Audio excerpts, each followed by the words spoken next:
Welcome to the Week 7 Stardom or Situm. I'm Jason Gilbo at Fantasy Football Cafe.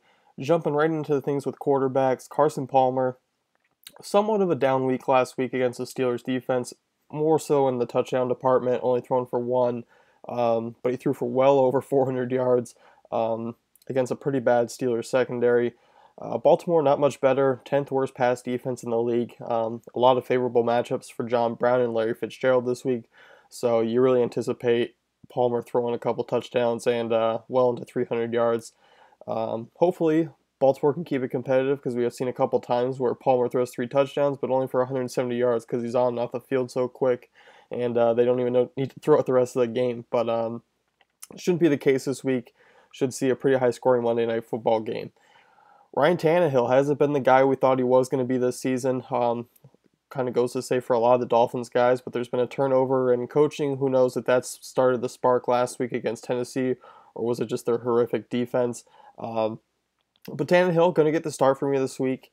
You know, you're looking at a Titans defense that wasn't good. They had a couple defensive touchdowns. Lamar Miller was good on the ground, so Tannehill didn't have to throw a ton or do much. Houston has a 19th ranked pass defense in the league. Not really posing a threat to Miami's offense at all. Look for them to put up a ton of points this week again, and I think that's one's going to be pretty high scoring. Hoyer, DeAndre Hopkins, Foster have been putting up points, so it should be a pretty competitive game for both of them. I do like that game this week for offense, and please feel free to start whoever you have in there. Jarvis Landry. Note Cecil Shorts is out this week, so make sure you get him out of your lineups. Running backs, Frank Gore, start for me this week. I know we think of these two teams as being aerial threats, which they are, but Gore looked great last week against England, despite, Luck throwing the ball 50 times, completing 30 passes, but 78 yards on 13 attempts rushing. If they can get a really balanced offense going with Luck airing it out like that, Gore's going to just have a monster yards per carry. Look for the upside there with the touchdown. It's going to be a high-scoring game from both sides.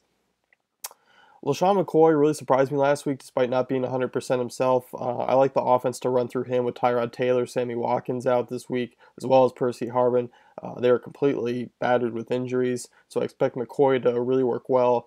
Hopefully in the passing game as well, which hasn't been a thing this season, or not so much last year either. But Jags ranked dead last in controlling opposing running backs in the passing game, so hopefully we see that from the Bills this week.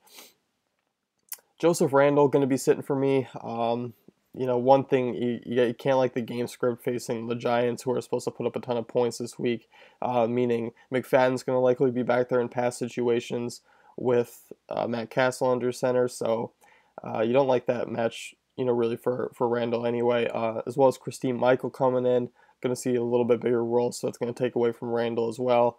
Guy who's going to be sitting on my bench and probably going to be sitting there for a long time if I own him, otherwise dropped. I just can't see him doing much for the rest of the way. Dion Lewis sitting for me this week against a really tough Jets defense. I mean, the Pats are going to put up their points, but I don't believe it's going to be through Lewis. Jets are a top 10 defense, stopping the receiving backs, and they're just a top 3 defense in total in the league. You can't really be high on the Patriots this week, but they're definitely going to put up 20-ish points. I think it's going to be fairly limited. I think you could see a low-scoring game in terms of Patriots' usual monster games, but still they'll get their share. But I am definitely fading Lewis this week. John Brown, I mentioned earlier, really excited for him this week. Monster yardage week last week against Pittsburgh, although he had that brutal fumble. Baltimore ranks 18th against wide receiver 2s this season. Really like John Brown, Larry Fitz, and Carson Palmer this week. Just definitely start him if you got him.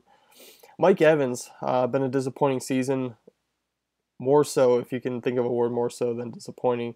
And you can say Winston's been erratic, but Evans hasn't been great. Poor Pro Football Focus rating in the upper 60s. Can't like that. Secondary is a bit banged up in Washington. They've been allowing some big games to wideouts so far in the last few weeks.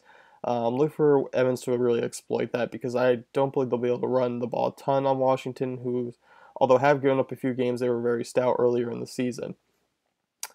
Sitting for me this week, Jordan Matthews, who may or may not be covered by Josh Norman, but either way, I do not want to start him this week. The targets are unreliable. You see Josh Huff getting some. Riley Cooper somehow is coming up with touchdown passes. I just don't like the consistency with Jordan Matthews. I don't like the matchup against a Carolina secondary that's very good.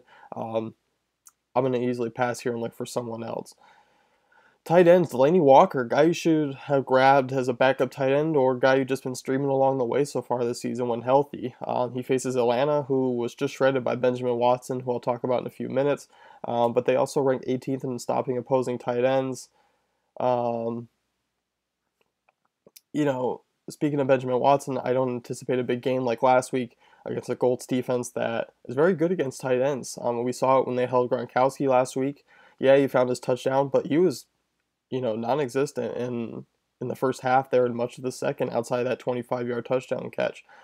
Didn't get a lot of targets because he wasn't open. I think that's going to be the same thing. They'll take that away. They got a good Vontae Davis on the outside. Um, you're looking at Benjamin Watson. Yeah, the passing game's good, but I think you're going to see a lot of Willie Snead if it comes from anything. As well as the running game. I think the running game is going to be a big thing in the Saints this week. A few defenses to go out and snag. Atlanta Falcons and Minnesota Vikings. I'm going and getting them if you're looking for a streamer, as well as if they're on your team, start them up.